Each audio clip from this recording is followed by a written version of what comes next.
মহিলা শিশু বিষয়ক মন্ত্রণালয় থেকে এবং সমাজ কল্যাণ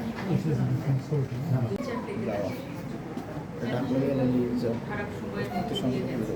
আসলে আমরা এই কষ্ট, মায়ের কষ্ট কখনো ভোলা যায় না, বা এটা আমরা কখনো রাগ করতে পারবো না। অনেক কষ্টের ভিতর দিয়া কিন্তু এই মেডিকেল থেকে নেওয়ার পর কারোর সাথে কোনো কথাবার্তা না। এই কুকুরের দৃষ্টান্তমূলক আমি শাস্তি চাই। যদি না এই বাংলাদেশ যদি এই শাস্তি ফাঁসি না দেয় তাহলে তারা জনগণের হাতে ওই মতন দিয়ে দাও, মানুষের করে ফেলাক। আমার মেয়ের বাঁচতে দেন, আমার এই মেয়েই ছিল আমার আশা।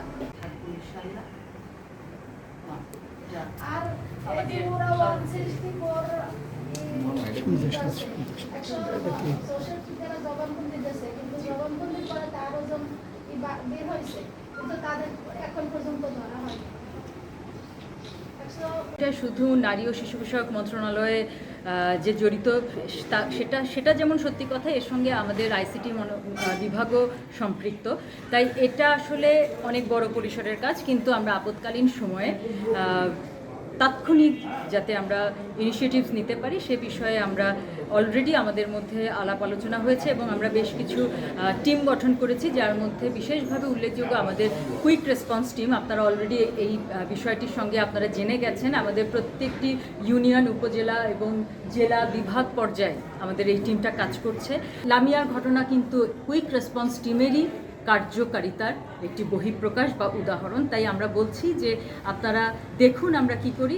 আমরা মহিলা ও শিশু বিষয়ক মন্ত্রণালয়ে নগদ 25,000 টাকার চেক এবং সমাজ কল্যাণ মন্ত্রণালয়ের পক্ষ থেকে 50,000 টাকার অনুদানের চেক আমরা লামিয়ার মায়ের হাতে তুলে দিয়েছি।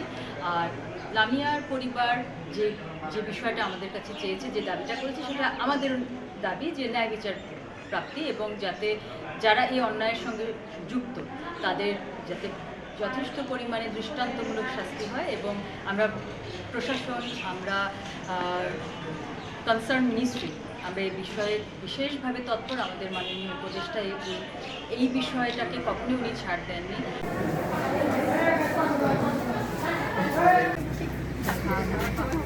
সময় হবে আমাদের 4-5 আরও কিছু কালকে মেয়ে দিবস তো।